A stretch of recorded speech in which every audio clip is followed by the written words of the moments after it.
대체 아기는 어떻게 말을 배우는 걸까요? 이걸 알면 우리 아이의 언어 발달을 높여줄 수 있겠죠? 이지 아이.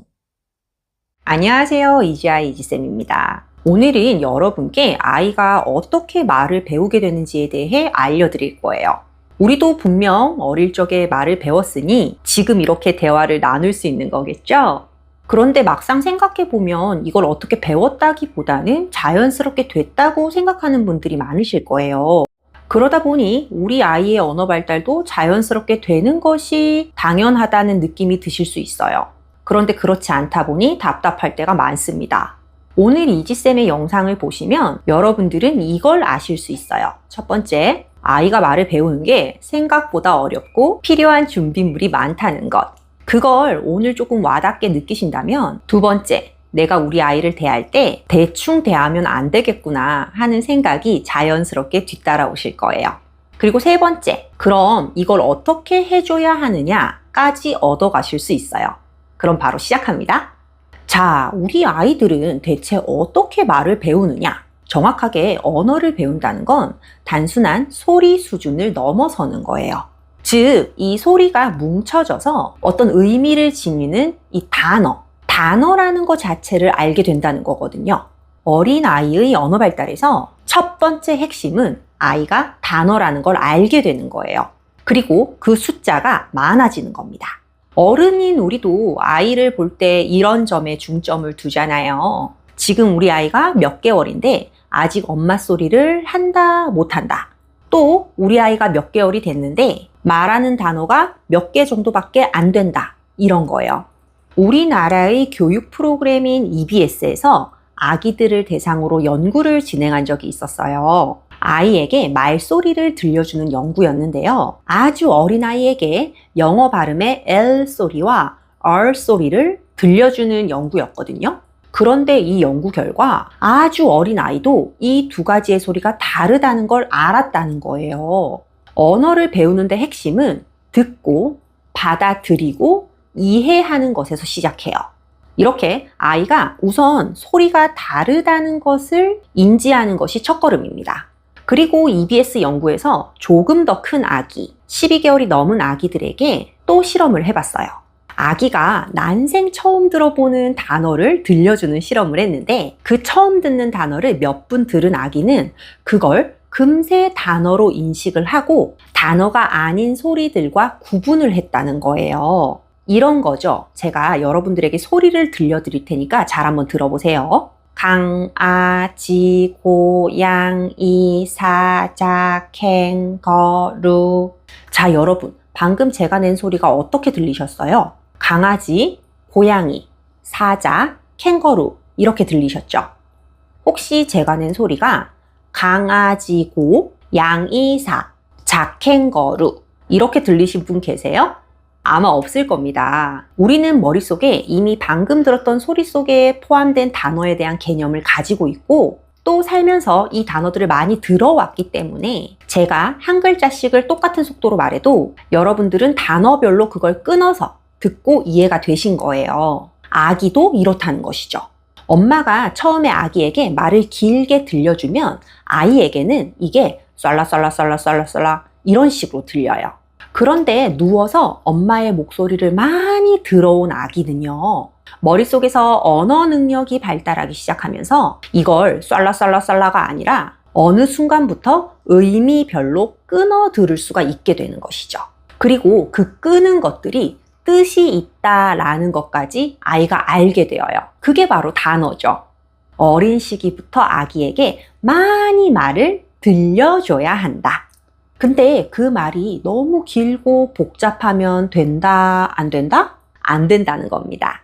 아기가 아직 언어 표현을 시작하기 전에 아기 머릿속에서 이미 이런 발달이 진행되고 있거든요. 뭘 하면서요? 들으면서요. 그래서 영상 보시는 여러분, 오늘 지금 이 순간이 우리 아이가 가장 어린 날이잖아요. 말을 직접 많이 들려주셔야 해요. 대신 어떻게 해요? 짧고 단순하게 반복적으로요. 아이가 어떻게 언어를 배우느냐? 이걸로 배웁니다. 바로 엄마, 아빠가 들려주는 말소리로 배워요. 그런데 지금 우리 아기는 갓난 어린 시기를 지났고 좀 말을 많이 해야 되는 시기인데 아직 그렇지 못한 경우에는 부모의 마음이 초조해지기 시작합니다. 그러면서 아이에게 들려주는 양보다는 어느 순간부터 묻는 양이 더 많아지기 시작해요. 이게 뭐야? 하면서요. 놀 때도 물어보고 길을 걸어갈 때도 물어봅니다. 그러면 자연스럽게 우리 아이는 말을 듣는 양이 줄어들어요. 또 사실 이게 뭐야? 라고 물어놓고 부모님께서 다 대답도 해주시거든요. 그러면서 주고받는 의사소통의 개념보다는 훨씬 단방향, 일반적인 소통의 환경에 아이가 노출되게 될 수 있어요. 자, 아기가 어떻게 말을 배우느냐? 1번, 우선 듣는 시간이 많이 필요했어요. 특히 적절하게 잘 듣는 시간이요. 두 번째는 이제 우리 아이도 표현을 하게 되겠죠. 사람은 누구나 표현하고 싶은 욕구가 있기 때문에 어떤 방식으로든 표현을 하려 합니다. 아기도 마찬가지예요.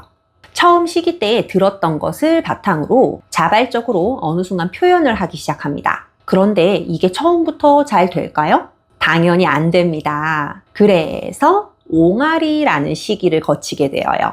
아기가 약간 외계어스럽게 으까까까까 아프 뿌뿌뿌뿌 맘맘마 이런 식으로 소리를 내는 시기를 옹알이 시기라고 하는데요. 이 옹알이는 누가 하라고 해서 하는 게 아니라 아기가 스스로 자발적으로 소리를 내보는 시도거든요. 그래서 너무너무 중요해요. 스스로 표현하고 싶은 욕구를 실천하고 있는 거니까요. 많은 연구들에서 아기가 보이는 옹알이의 양이 언어 발달과 밀접한 관련이 있다고 이야기합니다. 그래서 우리는 아이가 옹알이를 한다? 시끄럽다고 막으시지 마시고 적극적으로 응원해 주셔야 합니다. 이지쌤, 그런데 우리 아이는 옹알이가 좀 적은 것 같아요. 평소에 놀 때도 좀 조용한 편이고요. 하실 수 있어요. 그렇다면 아이가 시끄럽게 소리를 내는 환경을 만들어 주셔야 돼요. 그런 상황을 만들어 주시는 것이죠. 우리가 일단 몸이 신나면 소리가 더 잘 나오거든요. 둠칫둠칫 신나게 몸을 움직이면 소리가 잘 나와요. 그래서 아이와 몸놀이를 많이 해주세요. 아이들 재밌으면 막 소리 지르잖아요. 소리부터 지르도록 다양한 몸놀이를 일상에서 자주 해주시는 겁니다. 몸놀이 하면 아빠죠. 그래서 이 언어 발달에 아빠 육아가 참 중요해요. 어머님들 아이가 아빠하고 놀 때 너무 그 모습을 위험하게만 바라보지 마시고 아이가 즐거워서 지르는 소리에 집중해 주세요. 아이들은 뛰고 달리고 하면 또 소리를 잘 지릅니다. 또 웃을 일이 많으면 웃으면서 소리를 낼 수가 있어요. 이렇게 다양하게 아이가 옹알이를 하고 소리를 낼 수 있도록 상황을 만들어 주시는 거죠. 그러면 아이가 지르는 소리가 옹알이가 되고 그 옹알이가 단어로 발전할 수 있게 됩니다. 이지 아이. 네, 오늘은 저 이지쌤과 함께 아이는 어떻게 말을 배울까? 라는 주제로 첫 번째 짧은 듣기와 두 번째 옹알이의 중요성에 대해 이야기 나눠보았어요. 열심히 놀아주는 우리 엄마 아빠들, 오늘부터 조금 더 아이의 입장에서 맞춰볼게요. 아이의 귀에 쏠라쏠라가 아니라 단어 하나씩이 들리도록 짧고 반복적으로 자주 말하기. 아이의 옹알이를 보다 다채롭게 도와주고 적다면 소리를 낼 수 있는 환경을 만들어주기. 오늘 이 중요성들을 느끼셨다면 아이와 보내는 하루를 어떻게 채워야 할지에 대해서도 생각해 보실 수 있으실 거예요. 그런데 막상 또 하루하루를 지나다 보면 우리가 일상이 너무 바쁘다 보니까 여러 가지 아이 언어 발달에 대한 부분들을 간과하고 지나칠 수가 있는데요. 이지아이 언어 치료를 구독해 주시면 여러분들이 바쁜 일상에서도 우리 아이의 언어 발달의 중요성을 계속 체크해 가실 수 있도록 유용한 정보를 알려드리도록 할게요. 그럼 저 이지쌤은 아이와 행복한 소통을 위한 다음번 영상에서 만나 뵙도록 하겠습니다. 감사합니다. 안녕!